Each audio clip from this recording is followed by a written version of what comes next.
Good evening, everyone, and welcome to the 2023 Antioch Summer Health Series.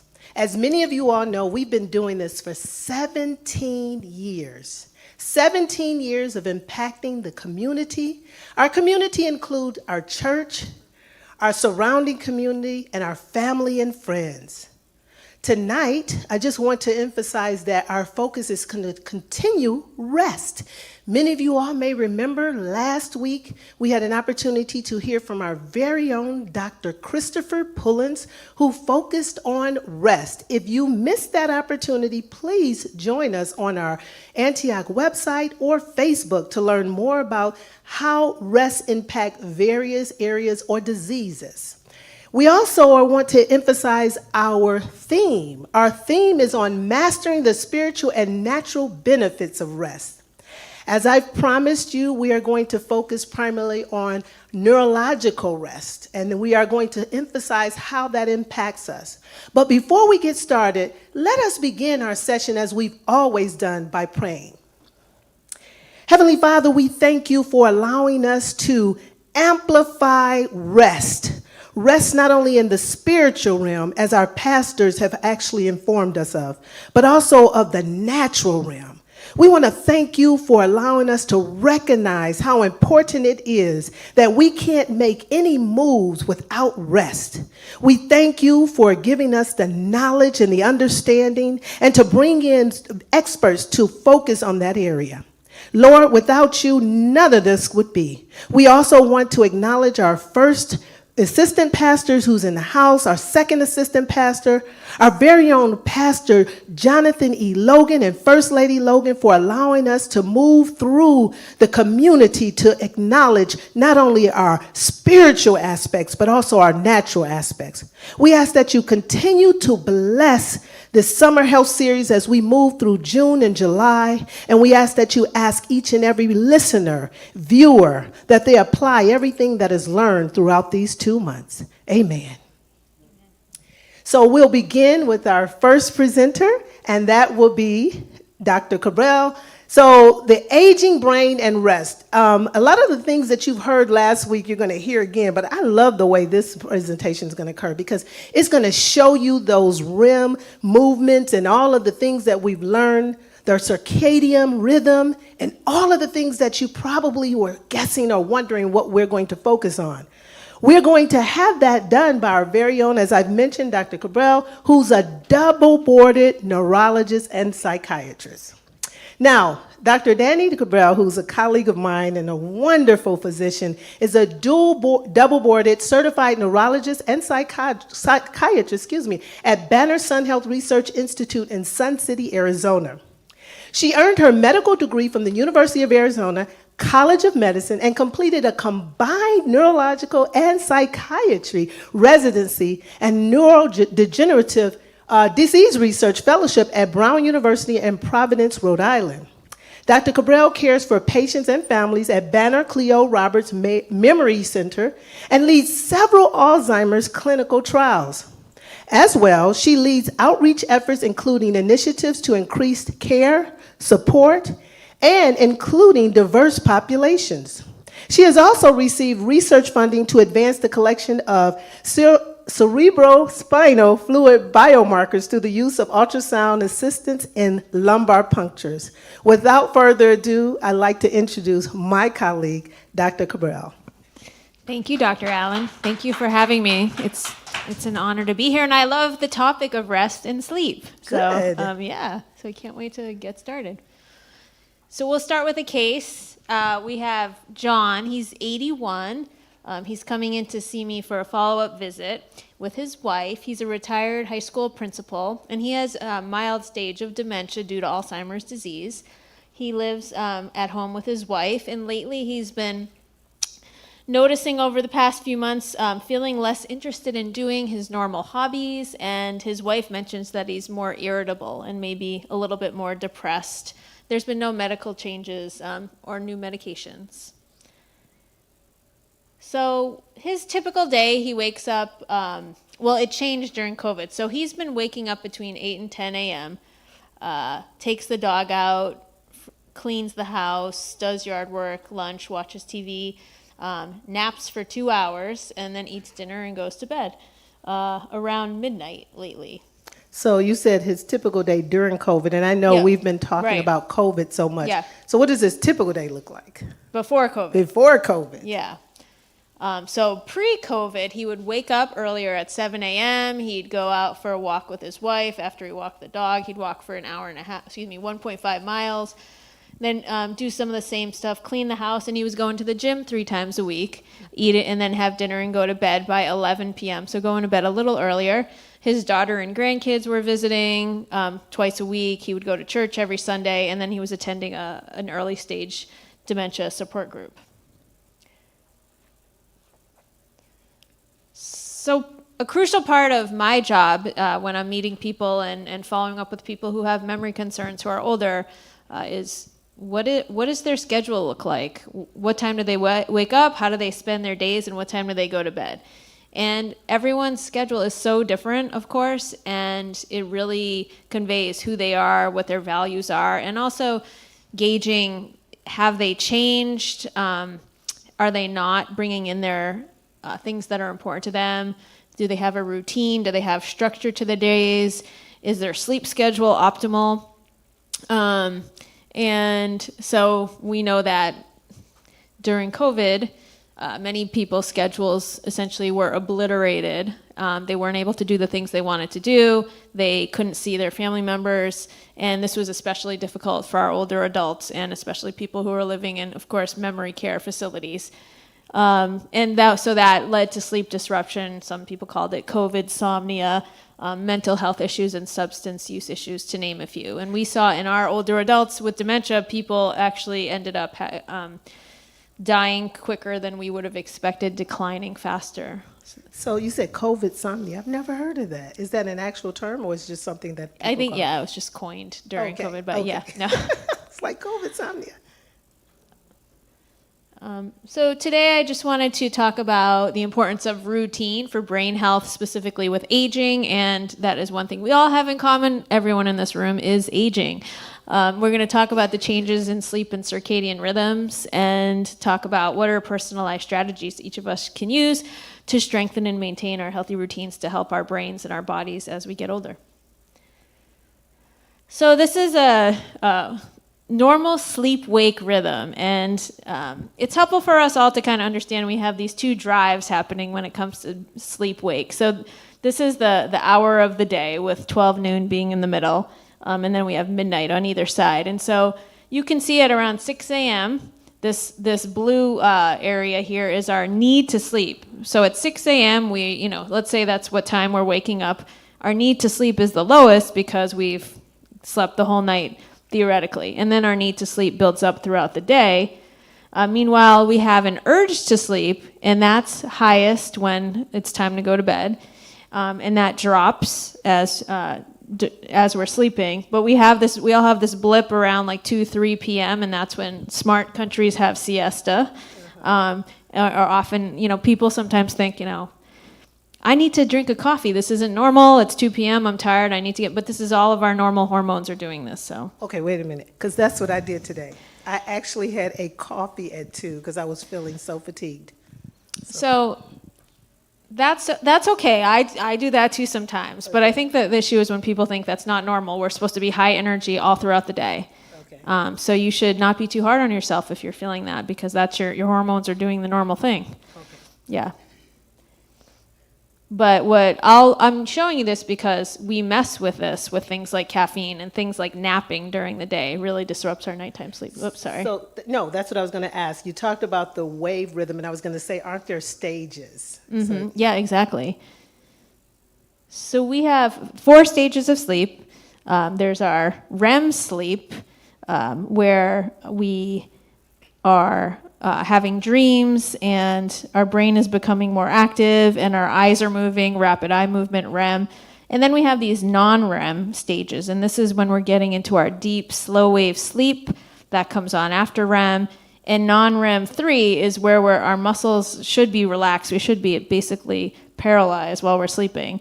our blood pressure and our breathing rate drops, and this is where we really have that restorative sleep that we need to feel better, and all sorts of things happen during that time.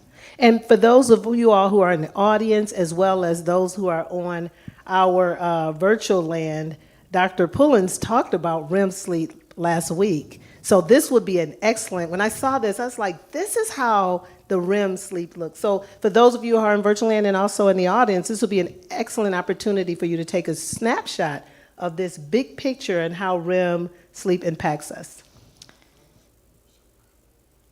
So this is considered what a normal, ideal sleep looks like with respect to these different periods of starting, you can see on the left side, so awake, REM sleep, and then the 3 non-REM stages. And so this is theoretically what would be ideal. We have these clear, discrete waves where we're dropping nicely all the way down from awake to non-REM, and then we come back to REM, and this happens throughout the night. Now, this changes as we get older. So you can see in children, these are still these nice consolidated periods where we get to that nice, so 3 and 4 have now turned into non-REM 3. So the 1, 2, 3, and 4, those are all non-REM. And what happens is we'll jump to as we get older, where you can see we're popping back up, awake, awake, awake, awake, awake. So our sleep is not as consolidated into these nice waves. And you can see we're not getting as frequently into the non-REM, slow wave, restorative sleep, and we're not lasting very long in that time. So it's normal as we get older to have earlier bedtimes, earlier wake-up times, longer time to fall asleep, more easily woken up, more sleep fragmentation, which is what we call that, when there's those multiple periods of coming up out of sleep, and then decreased non-REM sleep, increased time spent awake throughout the night.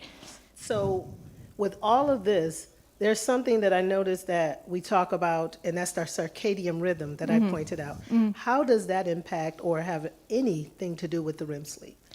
So circadian, I'll go back because that's a busy slide. So we have many circadian rhythms. These control all of our physiologic functions, and the sleep-wake cycle is really at the heart of what's driving all of these rhythms in our body. So our blood pressure, when we need to eat, when we need to sleep, when we need to go to the bathroom, when we need to be social. And so this is an example of, I got this off the internet. So this is someone, morning lark. So someone who wakes up early, as opposed to some of us, everyone has their own unique sleep schedule. And some people are night owls naturally. So we all need to know what we are.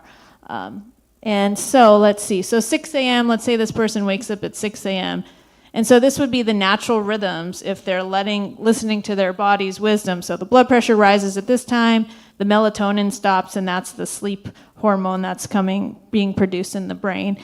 Bowel movement, this person, testosterone secretion at 9 a.m., alert, and then best coordination, greatest, so all these things are happening throughout the day, and we can anticipate this person going to help this person's health and well-being be optimal if these things are happening generally at these times, and then going to bed sometime, 10 p.m. So before you move on, Dr. Cabral, right here it says 6:30 is the highest blood pressure, highest body temperature. So would you suggest a person not taking their blood pressure around that time, or does it matter? It's just based on the provider's recommendation? Well, it's probably not going to be too much of a difference from the lowest to the highest. Okay. But typically, I recommend taking it like mid-morning. Okay. And not like if you're tracking it, for example. So that's a good That's a thought. good point. Thank you. So what controls these circadian rhythms? So we have this master clock in our brain.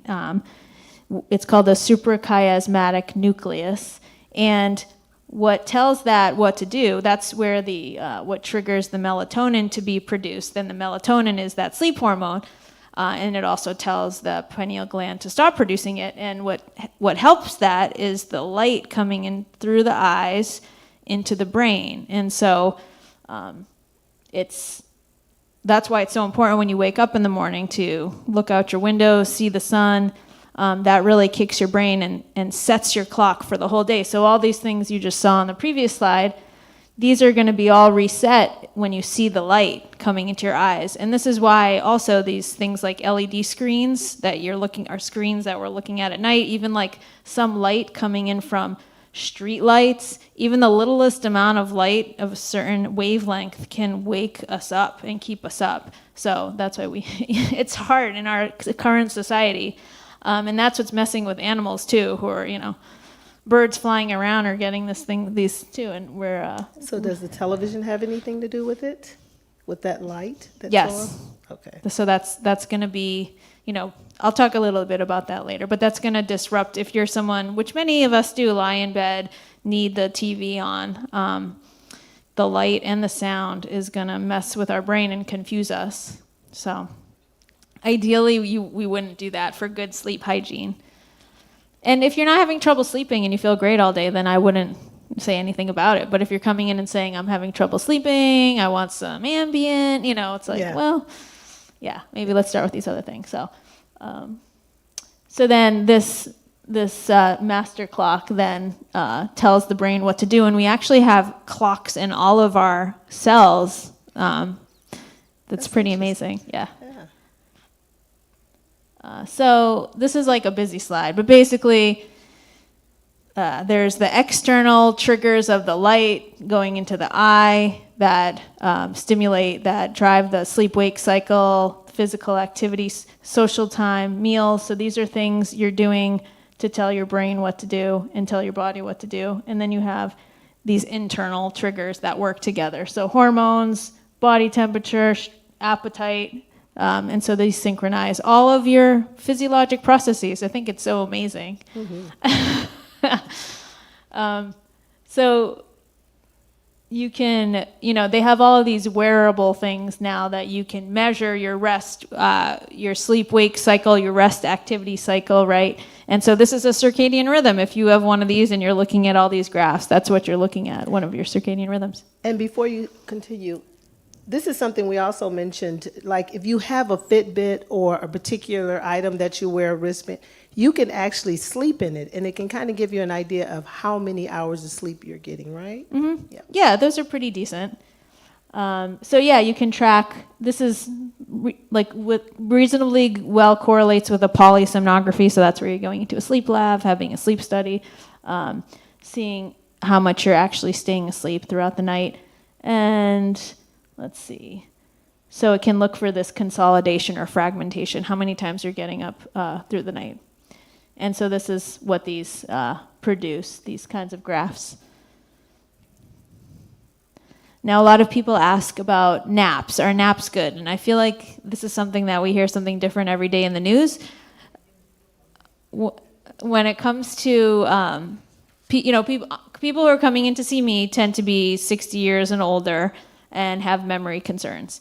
And so we know that what it seems that is a power nap, which is going to be really 30 minutes or less, are probably good. They're probably helpful and restorative. And even during that time when we're sleepy at 2 or 3 p.m., that could really be helpful. But if you're going beyond 90 minutes a day of napping, whether that's in one solid chunk or like multiple dozing, where, I see people that they're napping 3 to 4 hours a day. And so if we go back to that initial graph where we have the need to sleep, that's building up the second we wake up. If we have a 2-hour nap, that need to sleep drops. And so when we get to the normal time we're supposed to be sleepy for our bedtime sleep, say 10, 11 p.m., the need to sleep is not at its highest. So we may be kind of exhausted from the day and fall asleep, but then, some of us will wake up at like 1 or 2 in the morning and be up maybe even for a couple hours. And that's probably a key reason if you're having long naps. So that's one of the things that I first ask about and recommend limiting. But yeah. You also have here that it's a possible increase of dementia. Yes. So that looking at, retrospective data, it appears that that people who are having longer naps tend to have a higher risk of developing dementia. So it's unclear what the relationship is. We don't think it's causing the dementia, but it may be an indicator that something is going on in the brain. And it also probably is causing the nighttime sleep quality to be poorer, and the nighttime sleep is special and needs to be protected. The nap quality of sleep is not going to be restorative like the nighttime sleep. So you really need to do everything you can to make that nighttime sleep high quality. And I'll talk a little bit more about why. So what happens when your circadian rhythms are disrupted? So if you fly, to the East Coast and there's a 3-hour time change, your rhythms are going to be a little disrupted. But you can get back on track if you're only gone, for a week or something like that. But if they're persistently disrupted, your circadian rhythms are not going to function optimally. And unfortunately, people who do shift work over, decades, it's very clear that unfortunately there is that does affect your health and well-being, and it can throw off all, your rhythms. And so there's, we do what we got to do with our shift jobs, but if there's an option, some people do well staying up late at night, and some people are night owls, and they're going to be better off in that direction. Now, what about with aging? Does this same thing occur as you age? If your routine is disrupted, Mm-hmm. Absolutely. Next slide. Yeah. Oh. Whoops. Right. So as we get older, our circadian rhythms become disrupted because of some reasons we can't control. So these connections between the eye to the master clock, these nerves start to degenerate. The master clock starts to degenerate so that light isn't optimally transmitting to the brain, and then decreased sensitivity to time cues. So, and as well as eye diseases like cataracts and glaucoma. So we can't necessarily do anything about that, but there are external factors that we can control that affect our circadian rhythm. So many things. There's a long list here. So. And take your time with this list, because I can see a lot of things that relate to our community.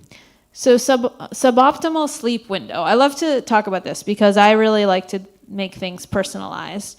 And whereas everyone's trying to find the one size fits all, like how many hours do you need to sleep? When do you need to go to sleep? When do you need to wake up? Like are blueberries going to solve, everything? No. So each of us has our own ideal sleep window, and adults need between 5 to 9 hours of sleep a night, and that's really individualized. So typically people while they're in their work year, so I see people who are usually retired, but they know let's say they're a teacher and they had to wake up at 5 a.m. and that was horrible, and once they retired it was like, yes, I can sleep till 8 and I feel so much better. But some people, that was a good schedule for them. They are, they are morning people. And then when they retire, they start waking up later. And so what happens is if that wake up time is not ideal for you, that's going to throw everything off. And if you're in bed too long, so if you're in bed 10 hours throughout the night, but you should really only be in bed for 7, that's going to disrupt things. So it's really, it's often hard, people often who are retired say, well, I don't have any reason to get up. And so I say, well, you got to start setting an alarm clock. And this is important for many aspects of your health and mental health. Change in routine. So I already talked about retirement, light, exercise, socializing, medications, medical conditions can disrupt your circadian, your sleep and your routine. Stress and anxiety absolutely disrupt sleep. And often, so when people are saying they're having trouble sleeping, and I pick up on that they're worried a lot, when I treat the anxiety, then they're sleeping better because they're saying, I'm waking up at night and I'm can't stop thinking about these certain things, stressful things. So depression, alcohol, stimulants. So drinking coffee, tea a little too late in the day, like I say, drink it no more after 2 or 3 p.m. Technology, so screens, and news consumption, more and more is, stressful, negative, doesn't, not productive, a lot of it. A special note about alcohol. So I do have a lot of people, that say I have my glass of wine or whatever, and I can fall asleep, and it's important for my sleep. But what this does is it's great for helping you fall asleep. But if you're having this in the evening and the alcohol wears off in the blood, then we wake up. So this is when you'll wake up like a few hours after you went to sleep. And it also contributes to less of that slow wave, deep restorative sleep, and lower quality sleep. So it's at least know that it's not good for sleep. And somebody once recently asked me in a talk, so should I be drinking earlier in the day? So I said, well, So I'm not you're going saying to. instead of a nightcap, a morning Right. cap, just so they can help with their I'm sleep probably hygiene? not going to publicly support day drinking, but anyway, so for sleep, it's not good ultimately. Now shifting to the connection between sleep and Alzheimer's disease, which is my area. So there's been some interesting things that have been discovered that happen during non-REM sleep, and this has to do with clearing the toxins from the brain. So we have the lymphatic system in the whole body, and these are these little red tracks here, yellow, throughout the body.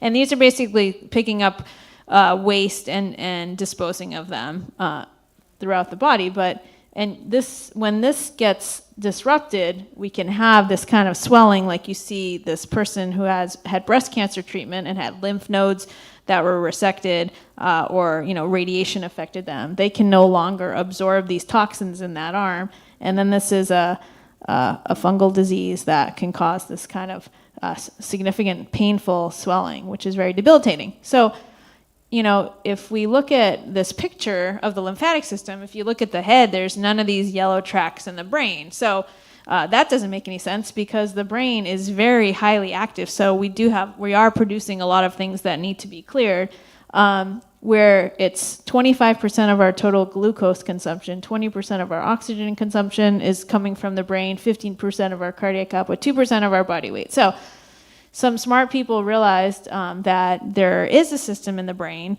that's clearing the toxins, and it is active during the slow wave non-REM sleep, which means if we're not getting into that consistently, we're not optimally clearing the toxins in our brain. And so they call it like this brain-based garbage disposal system. Now, in Alzheimer's disease, they looked at rodents and then at humans who were sleep deprived, and then looked at their spinal fluid and saw that they basically had elevated Alzheimer's proteins, amyloid and tau, whether they had acute sleep deprivation or chronic sleep deprivation compared to people who didn't. So that doesn't mean if you're sleep deprived, you're going to have Alzheimer's disease. It's not like a one-to-one thing, but certainly, especially it seems like in midlife, because we know the Alzheimer's changes start 20 years before there's any symptoms, so midlife really. This is a time where it's good to try to get that sleep quality better and improve the sleep hygiene. So before you move on, because we know that there's the whole system in regards of proteins are focused on the amyloid and tau, and we're talking to a community. Could you tell us a little bit more about those? Absolutely. So Alzheimer's disease, we know now that this has to do with what this causes memory loss that progresses to dementia in older adults typically. And dementia is a vague term, which just means the memory loss affects your daily function to some degree. So you have a harder time doing some things and it progresses. Now, with advances in science, we're more able to determine what is the actual cause of this progressive memory loss. And Alzheimer's disease is by far the most common cause. About 65 to 70% of older adults with dementia, it's due to Alzheimer's disease. And so Alzheimer's disease is when there's these buildups of these proteins in the brain there's amyloid, which causes plaque, and there's tau neurofibrillary tangles. So both of these work together to basically mess with the brain cells. And this all starts generally in the short-term memory centers in the brain, it's called the hippocampus. And so that's why, ourselves and our family members, you'll notice they start asking kind of repeating questions, can't remember something you told them, 5 minutes ago, because they could have something going on in that short-term memory center, or it could be many other things that can cause memory loss. Come see me, we can figure it out. And so this could be a whole talk. Thank you. I should have clarified that. That's okay. So yeah, because one of the things that we want to make sure that when we talk about Alzheimer's disease-related dementias, we want to let them know that there's the two proteins that impacts the memory, which again, what you're about to talk about, that actually impacts the sleep. Yes, and I would just go back to that point of what we've learned with technology now is that amyloid plaque starts building up 25 years before the memory loss begins from Alzheimer's disease. So we have this huge silent period where we could potentially, hopefully soon identify it, treat it, halt it. And this is like in the field of cancer where ideally we get our cancer screenings every year or whatever the cycle is, and we catch it before there's any symptoms and get into treatment. So I love to pause on this slide because this is actually overall the whole topic in the case study that you pointed out. So you kept saying something I think that was very important. The buildup of these amyloid, of these proteins, could occur 20 years prior to you even identifying that they may have them, right? So before there's any memory loss. Yeah, before there's any memory loss, which is they determine if they have them based on the fact that they're coming in and saying, hey, I can't remember. With cancer, we know that there's screening, mammograms, whatever. But with some form of Alzheimer's disease or dementia, how do you determine whether there's some problems? Is there any test that's performed? There are tests. Most of them are not quite ready for prime time. They're not covered by insurance, but we can test for the amyloid and the tau via specialized brain scans, blood, and cerebrospinal fluid. So that's through a lumbar puncture or spinal tap. So these are all highly accurate. And because of advances in treatments in Alzheimer's disease, probably in the next 3 years, the blood test is going to be done by our primary care doctors once we hit a certain age, which hasn't been decided, but probably like 55, 60. They're probably not going to go that far earlier. But so this is like 90% accurate or higher than that. Right now, if you come in and saw me and said, I want one of these tests for Alzheimer's disease, what I could do is the cerebrospinal fluid or the lumbar puncture, which is, something that's we do all the time and is not as scary as like most people think, but in any case. And we do have this research study going on. It's a treatment for the individuals who are having the buildup of these changes in the brain but don't have any symptoms yet. And Serena knows all about it back there. So if anyone's interested in that, it's pretty exciting because you can get into treatment before you have any symptoms with the goal that you'll never develop symptoms if you're on this pathway. So you talked about the high-level research and high-level funding of the type of a test that you get to determine whether you have some type of cognitive impairment. What's the basic test that you would do if a person comes in? Yeah, so if someone came in, they have memory loss, I'm going to ask them many questions, including what their schedule is. It's a really long visit. I get pretty nosy. Do an exam, do some basic lab work to make sure things like their thyroid level are okay. And then I'll look at it. I want to see your brain with an MRI or a CAT scan. We might do some more extensive cognitive testing with something called a neuropsychological evaluation, which we have these neuropsychologists that we work with, so we really understand your thinking in a comprehensive way. And so that's the first pass, and then we'd come back together and see what that all showed. And when you're older, there's 100 reasons you could have memory loss. So I call it a tune-up when people come in to see me because there's so many things. There could be medical issues, medications, depression, alcohol, sleep, and so, yeah. So you do a lot of ruling out before you determine whether there's some cognitive impairment. Yeah, and most of us have more than one reason that we could, improve a little bit. That's right. Yeah. Thank you. Exactly. Thank you. Good questions, Dr. Allen.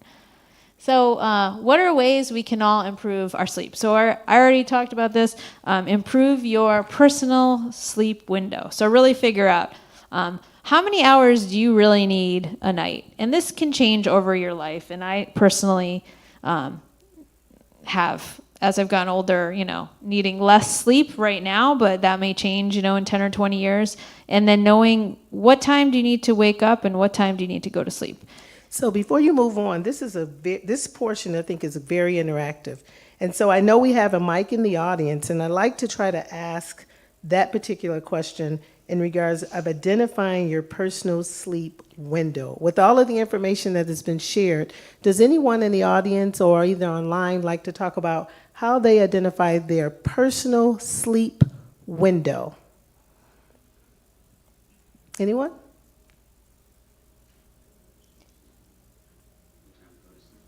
Yeah, your personal sleep window. What does it look like? So the sleep window would be what time do you wake up and what time do you go to sleep? Yeah. That's best for you, where you feel the best. Ideally, it's from 10:30 at night till 6:30 in the morning, but it's difficult. Mm-hmm. I would like to maintain that, but it's extremely difficult. Okay. Are you tired at 10:30? Yes. Okay. But there's So there's usually more to the something- story. Yeah. Yeah, there's usually something that, sort of takes it to midnight Yeah. or 12:30 or something like that. But yes, I start to decline at about 10 o'clock, 10:30. So does your personal sleep window, and I'm going to turn back to Dr. Cabral, does it include the number of hours or the time you go to sleep? So for instance, he mentioned that he may go to sleep around 12. What time do you usually wake up if you go to sleep at 12? It won't be 6:30. It'll be later. I'll push it, yes. So would that be pretty decent sleep hygiene because he's fulfilling the hours, not the time? Great question. So probably the most important thing is to have a fixed wake up time. Because so say you went to sleep at midnight, if you get up at 8:30, it's going to push your need to sleep at night back to later, to closer to midnight. And so you're going to get off your ideal sleep schedule. And if you stick with 6:30 wake up, yes, you may be a little more tired during the day, but you're going to get back on track because you're going to be so tired at 10:30 that following night. And I know that's hard, especially if a person's been, say, like sleeping in for too long. It might be like a 2-week kind of painful period, but that's really the best way to reset your clocks. And I understand, like, there's life, there's things happening, but just the point of the wake up time is really crucial, less so the going to sleep time. That last meal has a lot to do with it. If that last meal was a heavy meal, I'm going to wait a few hours before I go to sleep. Otherwise, I'll wake up with, heartburn, indigestion, or whatever. So that's another routine, the meal times, right? And that can't always be exactly, but that would be a good one to, as much as you can, keep that at that time. That's gonna, I don't know what that would be, like 6:30 or. Hopefully. Yeah, right. I get it. So then, There's something. I had something else I was going to say and then I forgot. okay. Darn it. Dr. Felder. I have a weird one. I wake up promptly at 3:30. You too? 3:30 in the morning. No, I'm teasing. You too? And I'm going to be awake until I get up. So I know I need to get up, but I will lay there a lot of times, and I might snooze for 10 or 15 minutes. But 5:30, I'm wide awake again. And I will lay there and tell myself I'm too tired to get up, but then all of a sudden I'll decide at 7 I need to be definitely up. Now, I don't work anymore. I'm going to be 76 years old. And then I get up and I do what I got to do because I'm a morning person. So if I'm going to wash clothes, do dishes, clean up, it has to be in the morning. And I need to be done by 1 or 2 o'clock because I'm going to start fading. I'm going to be tired. But I don't take naps. Only way I'll take a nap is if I sit down to watch the news, I am going to sleep I mean, sleep, for real.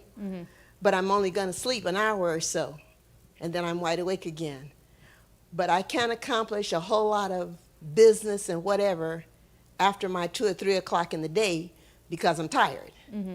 Plus, I've been considering, was I getting dementia? Because if I put something on the stove in the kitchen, I got to go turn the timer on.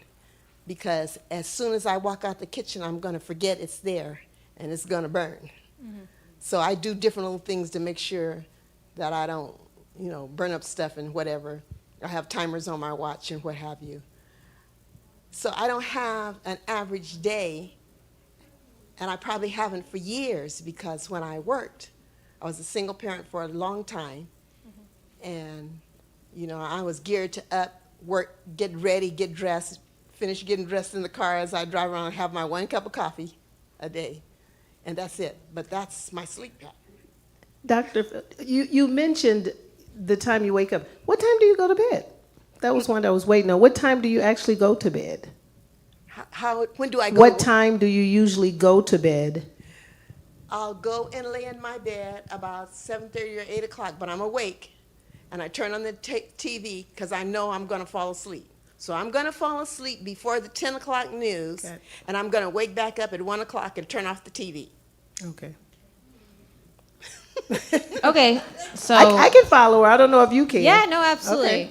Are you tired at 7:30 p.m.? Yes, Okay, so that seems too early to be going to sleep. I don't go to sleep at Well, 7:30. you're getting into your bed, right? Yes. So your brain's like, so we should only be doing very few things in our beds.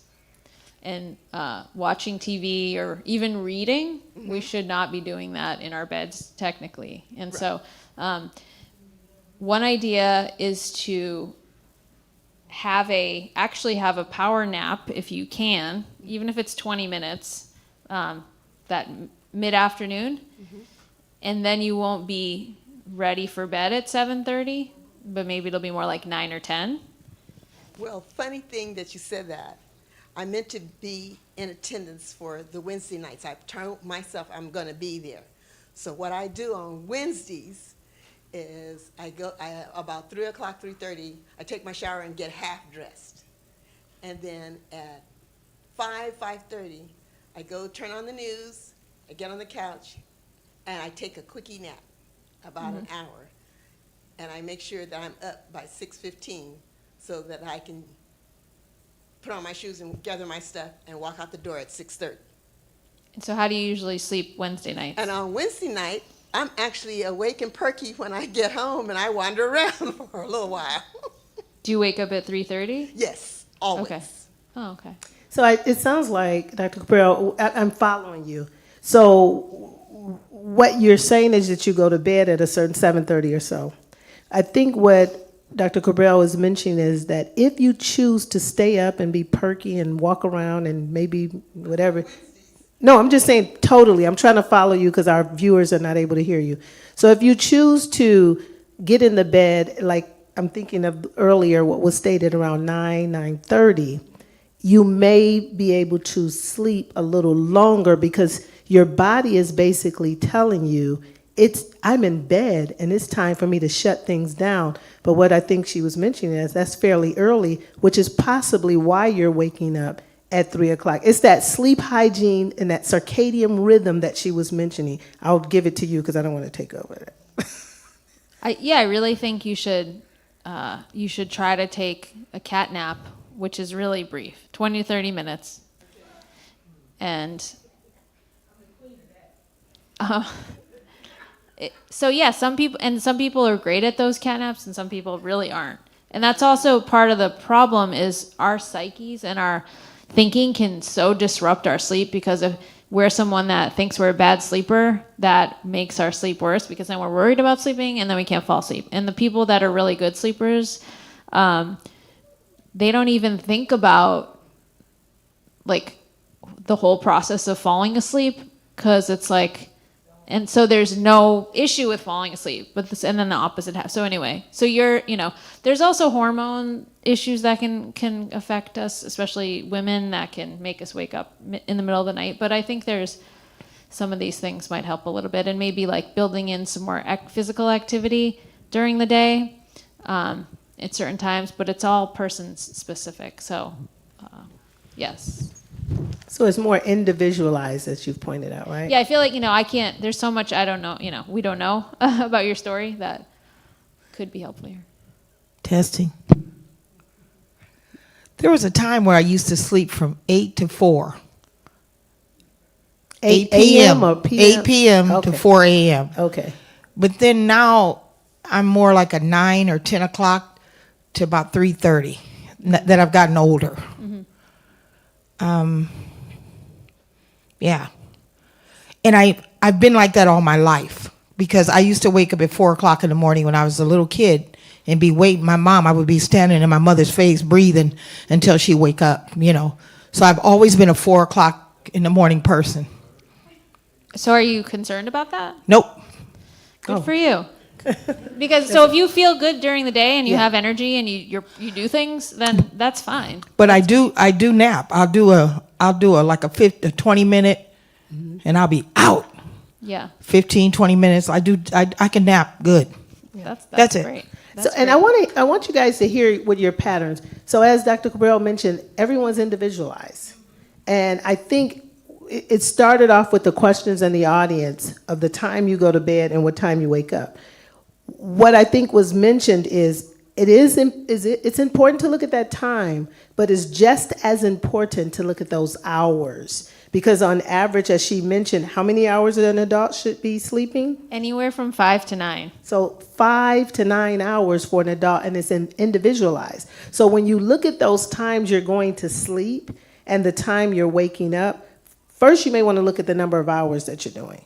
And then you want to look at the energy, as she pointed out earlier, that you have throughout the day. So everybody may be individualized, but the concern is, as we point out for this year's theme, are you getting enough rest? So I think you're going to talk about that. And this next one. Oh, we already talked about this. Yeah. Great. So let's do this next one. Limited daytime napping. Could you emphasize on that? And I am going to ask the audience. I heard a couple of 2 hours out there. That's some sleep. That's not napping. So I'm going to ask an audience if there's any others that want to talk about their napping, but I want you to talk a little bit about Sure. limited daytime. We talked about this a little already, but basically it's just important to know that what that daytime napping is doing for you and your health is much less important as the nighttime sleep. So, if you can't make up your sleep with a nap during the day, basically, that's a good way to think about it. So you really need to protect your nighttime sleep. And so in daytime napping, long daytime napping, once it's past even 30 minutes, it's kicking you into another space, another kind of sleep stage that is really going to hurt the nighttime sleep. And so if you don't have any trouble sleeping at night, you feel great during the day, and you take a 2-hour nap every day, and you feel great, and you're like, there's no issue, right? There's no need to even consider changing anything. But if you're not feeling good during the day, if you're not sleeping at night, that's where you want to look at something like napping. And the other important point, I learned this just a few years ago, that if you're really sleep deprived, like say you have to stay up all night for some reason, the next night's sleep, you're going to have more of that high quality non-REM slow wave sleep than you would on a normal night, because that's how you're making up for the crummy night of sleep the night before. You're going to have a really amazing high quality night of sleep, and that's why you don't want to nap during that day, when you're just going to have to feel not good the day, and then your sleep is going to be amazing, because our bodies are so wise that in that 6 hours or 8 hours you're going to sleep, it's going to be a lot of that high quality non-REM sleep. And then this, listen to and trust your body and your circadian rhythms. I feel like as a physician now, we don't, talk about trusting your bodies. And again, it's so personalized, and that's why I like this whole topic, because you really have to figure it out for yourself and then do it, act on it. So I do want to ask the audience, the napping portion as well as trusting your body. And we can, if we have anyone in virtual land, and we do have some people in the audience that are monitoring. Anyone want to talk about trusting your body? We have experts. We've had our second expert out here. Dr. Pullins was our first. Dr. Cabral was our second, that talks about resting and sleep. But does anyone elaborate on how you trust your own body to determine whether you're getting enough rest? Okay, so I'll touch on the first one, the limited napping. Because what's the advice for the person who cannot nap, and I also cannot sleep? Like, I wake up, I don't know, like every 30 minutes, tossing and turning every single night. It doesn't matter if I don't know, get enough sleep the night before, whatever. And then I'm up.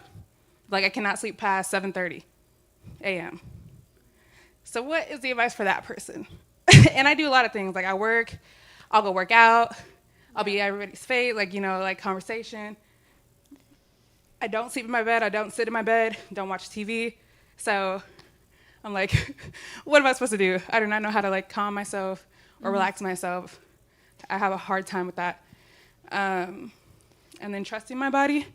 If I feel tired, like, I'm tired. It's it. Like, once the battery is done, battery is done. Like, you can try to choose to interact with me, but 2 seconds in, you're gonna be like, okay, I'm out. Like, good night. Have a good time. And I'm gonna just relax, or like not relax, but just sit there. You know, I'll try to scroll through my phone, get tired of that. I'll do YouTube, get tired of that. Read a book, get tired of that. So the only thing is like working out super late. And then I was like, okay, I'll shower. And it's like, okay, I have to go to sleep because I have to get up for work. And I'll wake up every 30 minutes, like I said. So I don't get it. Well, first of all, I'm going to say I hear it in her conversation that she It's do all that, terrible. because she is just talking so fast. I'm like, huh? Yeah, So I yeah, talk it's fast. there. I can sense it, but I don't know. I don't think I'm gonna have a quick, easy fix for you, right? Because you clearly have thought about this and you're trying lots of things, and they're not working, and that's why I think this needs to be honored with, you know, you need to be asked. I need to know a lot more to be able to, you know, add anything to what you've been doing. But I would say it's worth seeing a sleep specialist if this is the case. And the other piece that's worth knowing is there's a whole form of therapy for insomnia called cognitive behavioral therapy for insomnia that's really helpful, and that helps you get out of, if you've heard of CBT in general, cognitive behavioral therapy. So it's how our thoughts affect our emotions and our that which affect behavior. our behavior. And this is truly for sleep, you know, as a society. We struggle with this, and so that could potentially be something that's helpful based on just what you're saying. I don't know if that's the only thing, but I feel like you seem like you have given up on finding a solution, and I feel like I think there's something out there, but it's worth talking to somebody who's a specialist, or if you have access to the CBT for insomnia, it would be worth it. And I do want to elaborate on something. Dr. Cabral mentioned it's worth seeing someone as a specialist. In our community, our culture, if you will, we often cringe on those terms, seeing a specialist. But I don't ever want to compare any of you all to an automobile. But if I'm driving my car and my car slows down periodically as I'm driving it, the first thing I'm going to do is go to the auto dealer or auto shop and say, hey, something's going on with my car. I'm making the scenario the opposite of what you just said. Think about it. You're driving your car and you're trying to get to where you have to go, but it's just every once in a while you can notice there's something. Or if you don't notice it, I want you to think about what I'm about to say. If you don't notice it, someone else is in your car and they may tell you, I notice your car is slowing down. If you don't notice it, someone else around you may say, I notice you're just moving and you're not resting. So sometimes, and I'm going to say this, I know that we will go to that car shop and get that car checked out. You know where I'm going with this. So if we can get a car checked out, we got to get ourselves checked out. If we got, and I know Dr. Cabril's here, this is a person in the audience. Obviously, you have virtual Ann. She may come over and get some free advice from Dr. Cabril. But we must take care of ourselves. And we must be able to say, CBT, which I've seen it work, it may work for you. It is not a medicinal, it's nothing that we have to pharmacologically induce or give you, but it may be some strategies to help you say, now, many of you all know me, and I do, and I'm an open book, and Dr. Cabrera doesn't know this, my whole church and the audience knows me. And I tend to just move. And due to the theme this year, Dr. Cabrera, I actually had to say, so again, given the time of day, as we are kind of closing to the end, I was waiting on the audience to speak. I'm like the person in the audience, I'll go to bed at 9:30. I'm up at 3 in the morning. But let me tell you what my up looks like. My up is not, I'm not getting out of that bed. I'm not turning on a television that doesn't exist. I am not going to try, unless I have to go to the restaurant, I'm not going to open up my phone that is literally on the other side of the bed, turned down, on vibrate, because of course if somebody's going to call my landline or my home, I'll hear it. But it does not allow me to reach it. I have a glass of water on my nightstand. So if I'm thirsty, I don't have to get up, and I'll drink just enough to not have to go to the restroom. I'll lay there, and I'll close my eyes in a silent environment with no book around me, and I will pray, because we have to do that, and say, God, please help me go back to sleep. Somehow or another, 15, 20 minutes later, I may dream of somebody, I don't know. But 15, 20 minutes later, I'm out. Because we have to know that no matter what strategy we don't use, with the 2 nights that we've spent last Wednesday and this Wednesday, let's go back to the video and look at the strategies they've recommended that we use. And then start thinking, or coming up to myself or Dr. Pullins, guess what? I tried it, it worked. Or I tried it, it did not work, and I'm going to try CBT. Because we do like to say, let's lose non-pharmacological first, and then let's go into pharmacological or look at some medicinal approaches. Because we want to, or first, let me say, go back. Let's do proper sleep hygiene first, because the proper sleep hygiene is not eating a heavy meal, not having caffeine, not drinking, all that other stuff. And then let's go to CBT, and then go to pharmacological. Because we want to make sure that all of those steps that are being taught during Summer Health Series, we're using them, right? I would just add to that the mindset and if our identity becomes I'm a bad sleeper, then nothing's going to work. And so I think that's part of what underlies CBT. Yeah. And again, that anxiety, people often, especially if they're traveling and they feel like they're not good sleepers, like they think so much about the pillow, the whatever, the bed, like it's like takes over. And that's a huge piece too. I have one more question, and I know we have someone else about to say something, but I have one more question. You just said traveling. What about that? If a person goes East Coast 3 hours difference, or out of the country 12 hours difference, does that have an impact, and how do we adjust? And then I know we have someone in the audience. It's recommended to just try to get right into the local time zone. Mm-hmm. So it's hard. It can be hard. Yeah. Especially if you're flying very far away. Yeah. So we have someone in. I wanted to address the young lady who just spoke about, she was waking up every 30 minutes. And I know a lot of us like to try a natural remedy, but I do agree with Dr. Cabral.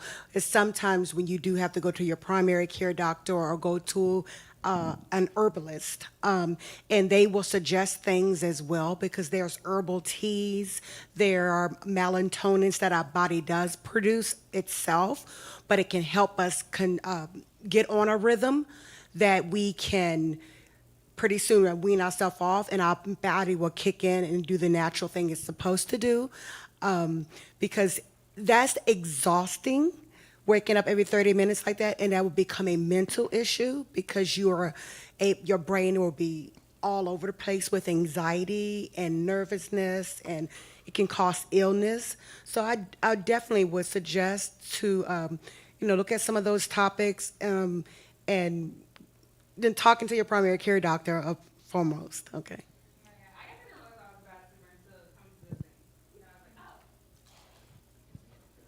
Oh, I didn't hear her. What did she say? I didn't really realize I was a bad sleeper, or, I didn't realize my sleep pattern until I came to this. I didn't realize my sleep pattern until I came to this.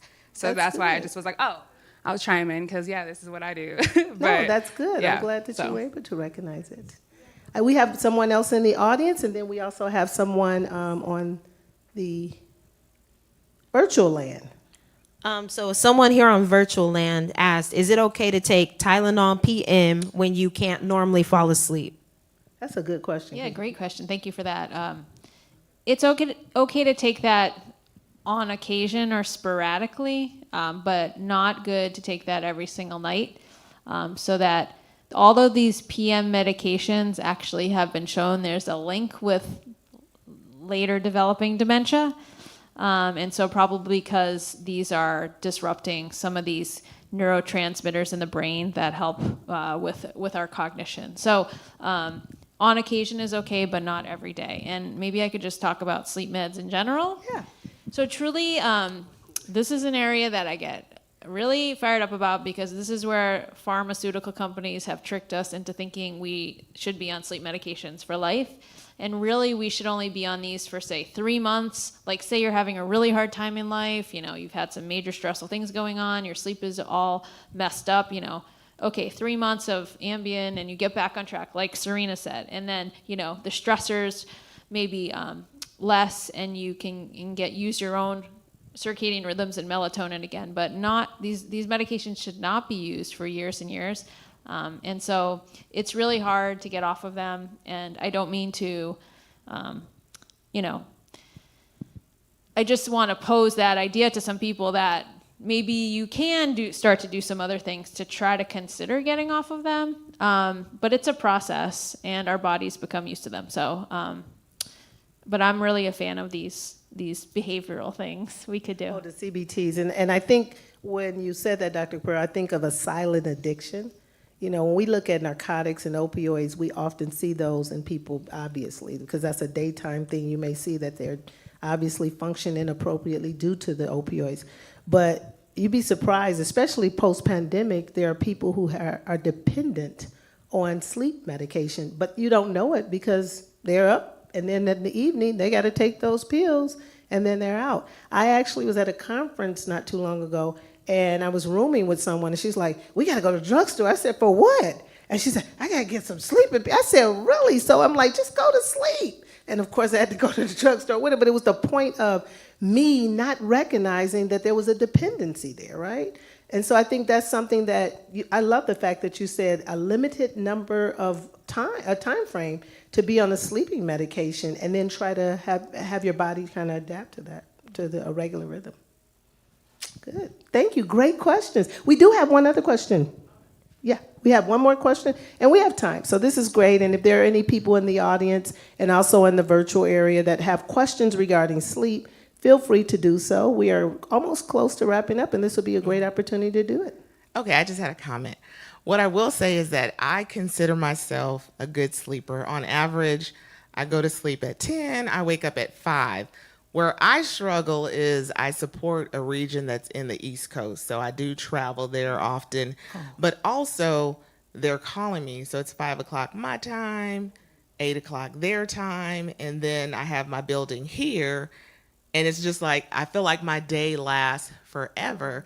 So I'm sort of like her. I'll take any type of recommendations, because sometimes it is hard, especially when I'm out there supporting them, and it's like I'm on Phoenix time, and then I got to get up early in the morning to get to work there. So That's challenging for sure. Is that basically every day you're kind of needing to be on East Coast time, and then?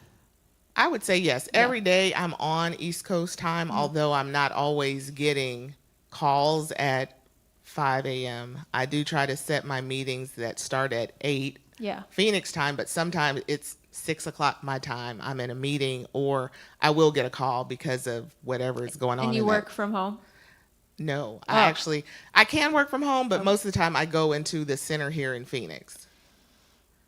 I guess what I'm hearing or feeling is that the main issue is you feel like you can never like disconnect. Like you're always I'm from like always 5 on. in the morning till like how late? 8 p.m. No, normally it's, I would say 5 in the morning to 5 at night. However, in Phoenix, Yeah. for instance, I got a call because of a reasonable suspicion, and it was like at 10 o'clock at night, Phoenix time. It's just So you're weird. working. I mean, that's a long. Yeah, that's a really long day. Not And all the time. Okay. I mean- so I'm thinking just can you have some discrete periods carved out for yourself where you're essentially like meditating, or like you're protected and there's even if it's like 10-minute chunks throughout the day. I think that could be very restorative. I don't know if you have any ideas, Dr. Allen. Yeah, no, and I was going to say the same thing. Again, I keep thinking of hours. Now, if you have no control over that and not telling your job that, hey, I'm cut off at this time and that doesn't allow you to do so, then I recommend highly to just say, hey, this is my break, and where I can just actually not do anything. Sometimes what we do is when we have work environments like that, we tend to think because everyone else is moving, doing things on the computer, whatever, we should do the same thing. That may be an opportunity where you could say, this is downtime. There are no calls. Let me just rest my brain and relax. And that may allow you to, again, go back to what was shared earlier, function at a certain time frame where a person does call you. And I think the operative word is restorative. You restored your brain cells to kind of say, I can address the situation. Okay. Thank you. We have another question, and I know we have a virtual question. Yes. I'm a bad sleeper. I'm kind of like the young lady back there. And it's been going on for years. But I've been re-diagnosed with my thyroid issue now, hyperthyroidism, and that causes insomnia. And so now I sometimes don't fall asleep until 2:30, 3 o'clock in the morning. There are days when I am up the entire night, all the way to the entire day, the next day. And so on those days that I do fall asleep 2, 3 o'clock in the morning, I'll sleep for probably an hour and then I'm up. About 6 to 7 or 5 to 7 is my REM sleep. I sleep very deep then. But I don't know what to do about having a condition that causes insomnia. And you're already a bad sleeper, and then you have insomnia on top of that. I don't know. I'm lost. Is the thyroid condition is getting treated? Yeah, I'm only been on my medication for a month and a half now. Yeah. Are you optimistic that that's going to help your sleep somewhat when that gets back aligned? I don't know. I don't know. Okay. Yeah. And I'm going to say this because when she said you were on your medication and the length of time, which isn't that long, you may have to wait until that medication kicks in, and you also may have to adjust your sleep hygiene with that medication. Because the length of time you just mentioned with that type of medication, it takes some time to kick in. Right. It can. Well, and it's you're getting your hormones back on track, and that could take months. And they might have to adjust the dose, and you might need a higher dose. So, and the other thing is, and I feel like I kind of planted the seed a little bit, but if you think of yourself as a bad sleeper, right, that's going to set you up for bad sleep. So this is what how can we unwind this thinking, and it's not easy, and there's a lot of factors there, but. I mean, I'm pretty optimistic that anyone in the room that doesn't have as quality sleep as they want, they can with some changes. So I do think with the thyroid getting treated, that's going to help at least to some degree. But yeah, again, there's so many factors that could be affecting that. We have another question in virtual land, and then we're going to go back to, I believe it was John. You talked about John. Yes. So think about that case scenario with John and his situation as we answer this next question. So there's actually two. The first one says, I have been taking amitriptyline for nerve pain nightly for years. This enables me to sleep at least 8 hours per night. Should I be concerned about getting off of it? I think you should stay on that medication. It sounds like it's helping you in a number of ways. And so if you stop that medication, your pain's going to get worse. You're going to not be able to sleep, at least for some time. And, you know, something to consider is you could see if a lower dose is still effective. Now, there is the option if you're very motivated that you're saying maybe if you someone who's thinking I want to try to get off this medication and maybe try something else. You could give it a shot. It could take weeks, even months to transition off of that, and maybe you need something to bridge you, something more natural like melatonin. But that's a whole process, and you really got to be committed to that. And so I would say, you know, maybe you could lower the dose, but I don't think you should stop that. And we also don't want you to have mixed messages on stop taking a certain med that's for something else, but also as enhancing your sleep. If you are taking sleep medications just to sleep, that's the medication you want to kind of gradually phase out. But if you're taking medications for other things and also that's enhancing your sleep, then that shouldn't be a problem as well. There was another question? The second one, I did shift work for many years and am having problems sleeping at night. I was told that a combination of melatonin and magnesium would help me go to sleep and stay asleep. Is that true? I like that question, Dr. Cabral, because I was going to ask that question. There have been people, especially in the healthcare industry, particularly the nurses and physicians that work at night, and they've been doing it for years. And I've had a colleague that said that to me. She was like, I'm now on day shift, and it's weird. I don't feel right. So what should one do if they've been doing that for years? To answer, so I don't want to forget this question here. Those are both fairly safe, melatonin and magnesium. I would personally suggest trying one or the other first. Maybe that'll do the job instead of a combination. I'm pretty open to either of those. You know, magnesium can have other benefits, can be helpful for headaches, constipation. So that could be, and the melatonin, you know, either of these people, it's important to know that because they're over the counter, people sometimes do have side effects from these. So now shift work is a tough one, and honestly, it's not my area of expertise. And I think this is just another example of if you did shift work your whole life and now you're 70 and you're having trouble sleeping, there may be many reasons, and to really, even things like, we didn't even talk about things like obstructive sleep apnea, when people have these episodes at night when they stop breathing, and that's very common in both men and women, and there's a treatment for that essentially cures it, and there's a link to dementia if you have untreated sleep apnea for a long time. So my point is just, this is a tough one, and I've met people who still, they say, I can't fall asleep like at any normal time. I go to sleep at 1 a.m., even though I haven't been working for 20 years. And so Just have good sleep hygiene and Yeah. sleep during the daytime. And sleep hygiene, you know, things, this also includes having a physical activity routine, you know, exercise or something where you're moving during the day. That's going to help you sleep. So things like that, which we didn't even really talk about. Yeah. Well, thank you. I appreciate it. Oh, we have one more question, and then we're going to head on up. Yes. So I know a very special someone who, like, when they sleep, they'll keep on sleeping. Like, you'll have to wake them up. Like, I've seen this person sleep until like noon. Like, what is that like? Is that you? No. Okay. Because that's probably fine. No. No. I wake up actually relatively early. I sleep well. I sleep like a baby. Okay. But like, this person, they'll sleep till like noon, till afternoon, like, unless you wake them up specifically. So I wanted one quick question. Oftentimes we always talk about how long we slept. What time did we go to bed? Usually around the same time as me, around like 10:30. Okay.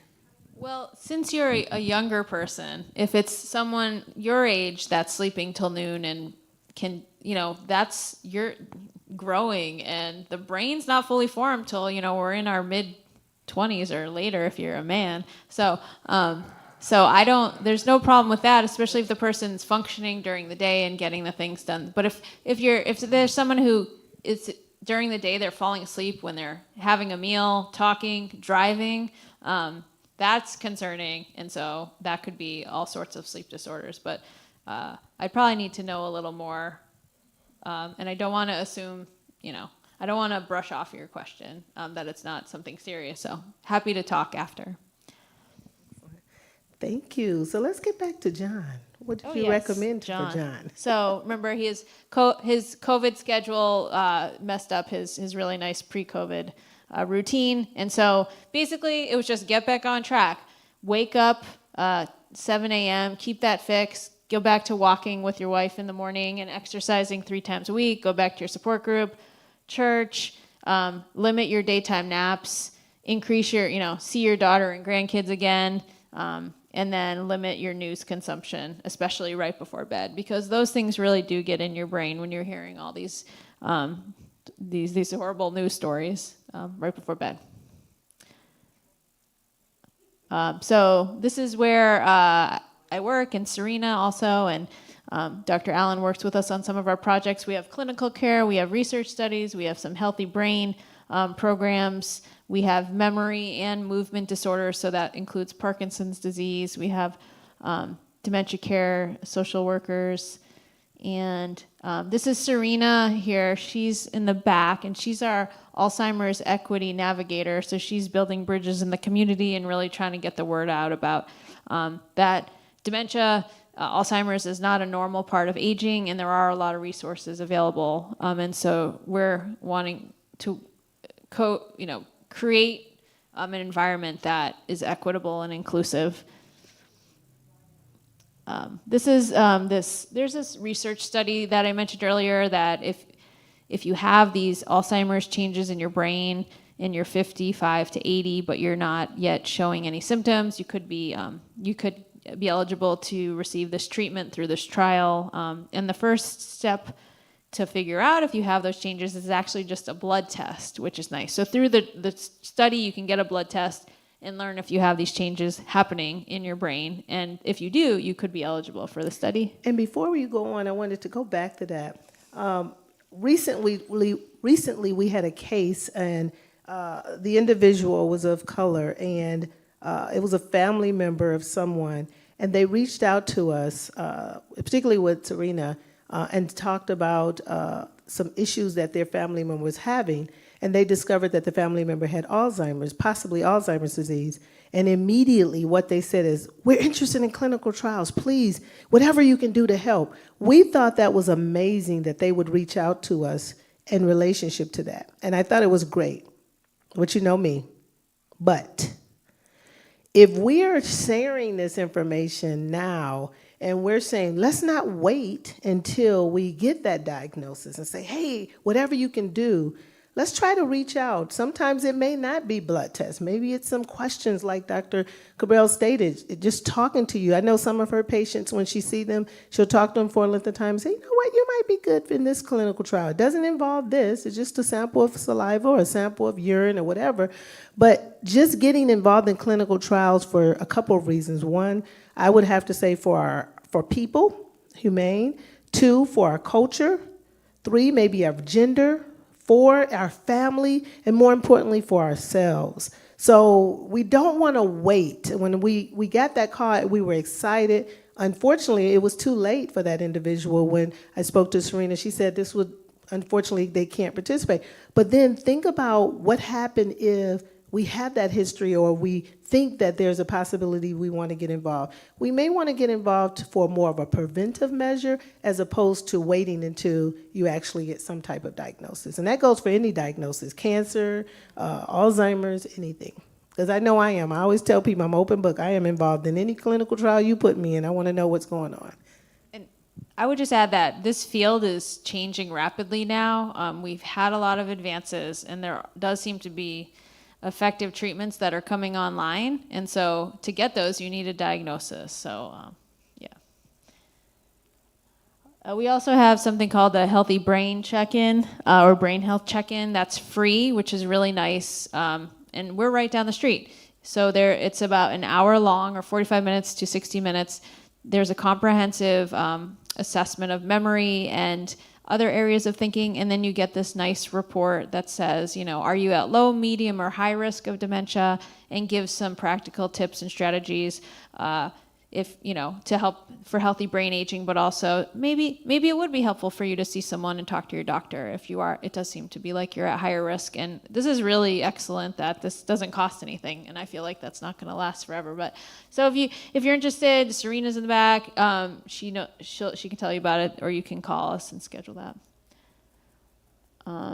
We have lots of support groups for memory loss for individuals and for family members who have loved ones with memory loss. And there's really great ones, like, for example, like the Men Who Care support group, which I've heard is really fantastic, and a variety of programs.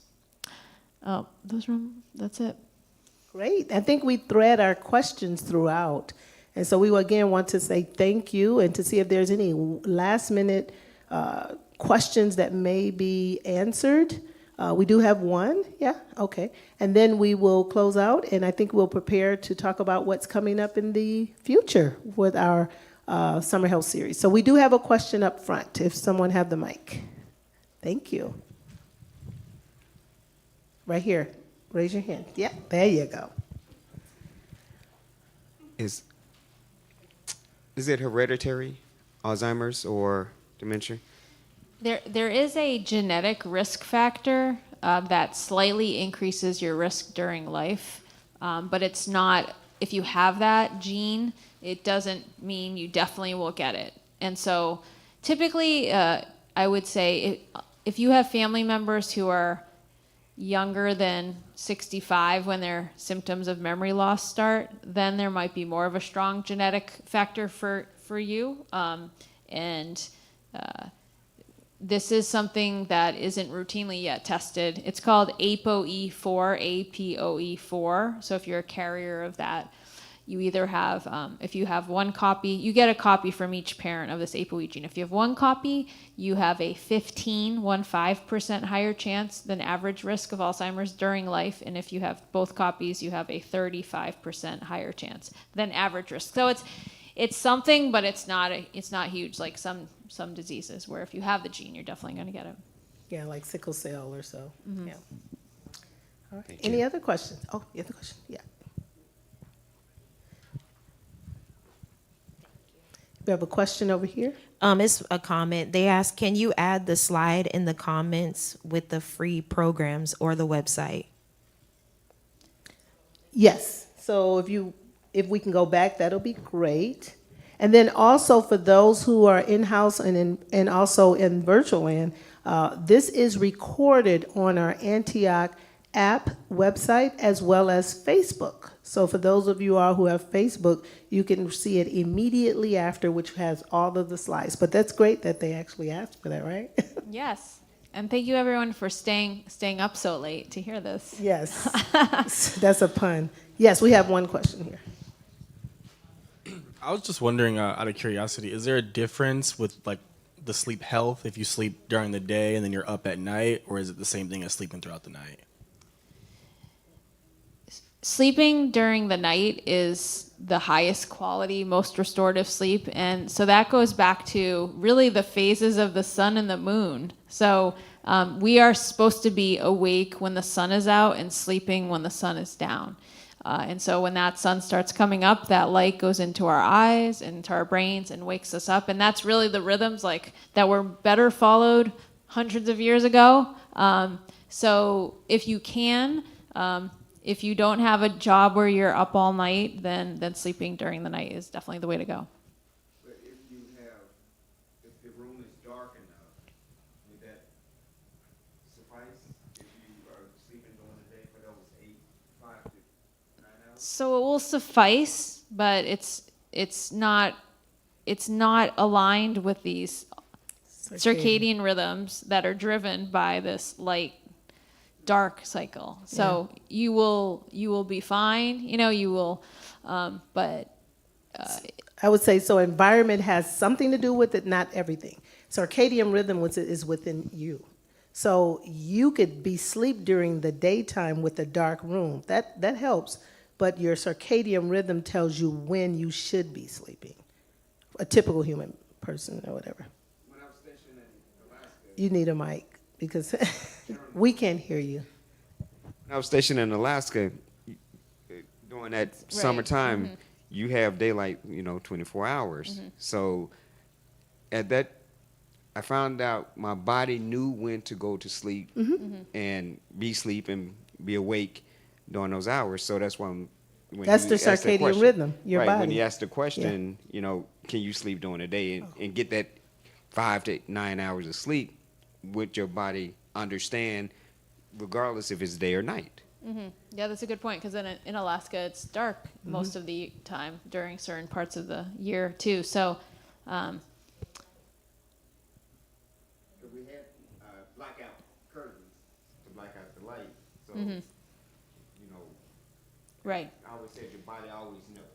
I think we don't really understand enough about how our bodies are interacting with the environment in those kinds of places that don't have that more traditional time. But you're pointing to your body's wisdom, and not you weren't needing to manipulate it at all. That's a good point. So, great. So right now, do we have any other questions in the audience? No? Okay. So now what we're going to do is wrap up. We thank you, Dr. Cabral. Thank you. Thank you. Let's give her a hand. Thank you so much for this opportunity. So as we close, the couple things I'm going to share, I don't know if we have that slide up for our summer health series during the next few weeks, but I just want to say thank you. I think it's actually something that has to go in the back. So I just want to say thank you again for those who participated. We do have our next few weeks of our summer health series where we're going to be actually talking to Dr. Poland. I believe next Wednesday, Dr.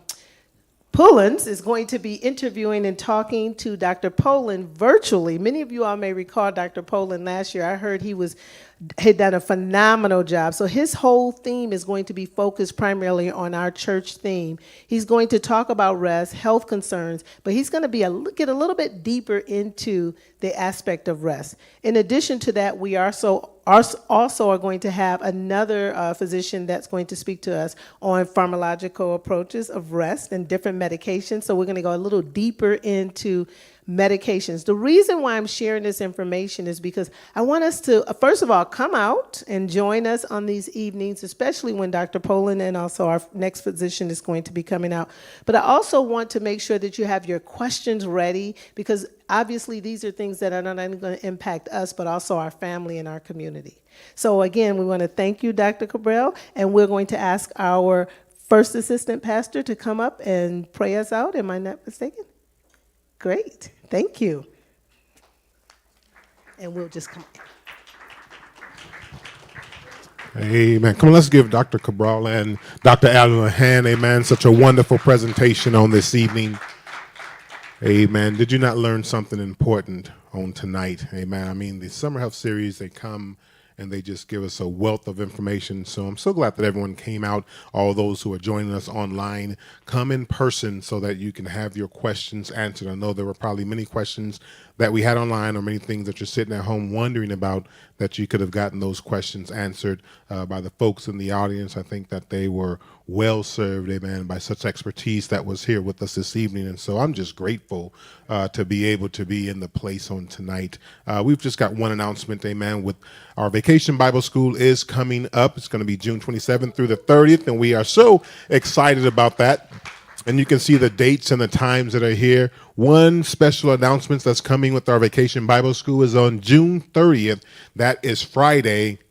That's going to transition into a family fun night. June 30th, family fun night. We want you to bring as many people out as possible. The person that brings the most people will win a prize. Amen. They're going to get a gift. And so come out, join us. There's going to be family, there's going to be food, there's going to be fun. And we just want you to come out and enjoy Vacation Bible School and close that out in grand style with us. Amen. With that, we're ready to stand. And I will say this on this evening. There's some There's a lot of people online doing social media. I'm so glad that we talked about things dealing with mental health on tonight. And although we did not get very deep into the mental health side of it, as far as dealing with people who have actual mental health problems, it is still a very real and a very relevant situation that we deal with. So what I would say is that when you're online and when you are dealing in social media and you see individuals that may be challenged in those areas and they're doing things that are just out of character, don't encourage that. I learned a long time ago in the military that the best way to put out a fire is to not give it oxygen. So think about that, amen, when you see that and you're out there, because there are individuals that will post different things and they will do different things. And so don't give those things oxygen. Let them die out all by themselves. Amen? Amen. Let's look to God in prayer. Our kind and gracious Father, Lord, we thank you so much for this time on this evening, how you have come, God, and you have just blessed us to be able to learn more about rest, Lord. We thank you, Lord, for the expertise of Dr. Cabral and Dr. Allen, Lord, for providing to us, Lord, needful things that we can help us and help our lives to progress. We thank you for the holistic approach that was given on this evening for our rest and to help us to get better rest. And we ask, Heavenly Father, Lord, that we just not let these things go into our ears and then be lost there forever, that we would take them and that we would use the techniques and the things that were shared this evening to help our lives. And not only, Lord, to help our lives, but we ask, God, that you would give us, Lord, the courage to share those things with others as we share you with others, Lord. So on tonight, we thank you, Lord, for our pastor and first lady. Ask that you would continue to watch over them. We ask that you would continue to watch over this entire body, Lord, that we call Antioch. Lord, until the next time that we meet again, we say thank you and we love you much. It's in Jesus' matchless name we pray. And all of God's children said, amen. Thank you so much for attending on this evening, and God bless you. And as a reminder, those who are in-house, we do have our raffle. So I think Ebony's going to walk up to that person that is well deserving of the raffled gift.